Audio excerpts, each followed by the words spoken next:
Micro finance ನಿಯಂತ್ರಣ ತಪ್ಪಿದೆ, ಸುಲಿಗೆ ಆಗ್ತಾ ಇದೆ. ಬಹಳಷ್ಟು ಕುಟುಂಬಗಳು ಮನೆ ಬಿಟ್ಟು ಹೋಗುವಂಥದ್ದು, ಆತ್ಮಹತ್ಯೆ ಮಾಡ್ಕೊಳ್ಳುವಂಥ ಬಹಳಷ್ಟು ಪ್ರಕರಣಗಳು ಇವತ್ತು ನಾವು ನೋಡ್ತಾ ಇದ್ದೇವೆ. ಸರ್ಕಾರ ಕಾನೂನಿದ್ರೂ ಕೂಡ ಕಾನೂನಿನ ಒಂದು ಪ್ರಯೋಗವನ್ನು ಮಾಡ್ತಾ ಇಲ್ಲ. ಯಾರ್ದು ಭಯ ಇಲ್ಲ, ಏನಿಲ್ಲ. ಒಂದು ನಮೂನಿ ವಸೂಲಿಗೆ ರೌಡಿಗಳನ್ನು ಬಿಟ್ಟಿದ್ದಾರೆ.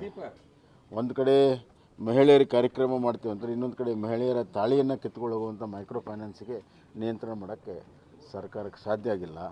ಹಿಂದೆ ಕುಮಾರಸ್ವಾಮಿಯವರು ಮುಖ್ಯಮಂತ್ರಿ ಇದ್ದಾಗ ಈ ಥರ ಅತಿ ಹೆಚ್ಚು ಬಡ್ಡಿಗಳಿಂದ ಮಾಡುವಂಥದ್ದಕ್ಕೆ ಒಂದು ನಿಯಂತ್ರಣ ಕಾನೂನು ತಂದಿದ್ದರು. ಅದು ಕೋರ್ಟಲ್ಲಿ ಸ್ಟೇ ಆಗಿದೆ.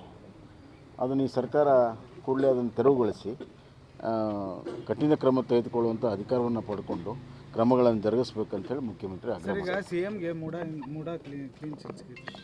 ಅದ್ರ ಬಗ್ಗೆ ಇನ್ನೂ ಅಧಿಕೃತ ಬರಲಿ, ಆಮೇಲೆ ಮಾತಾಡ್ತೀನಿ. ಸರ್ಕಾರ ದುಡ್ಡಲ್ಲಿ ಗಾಂಧಿ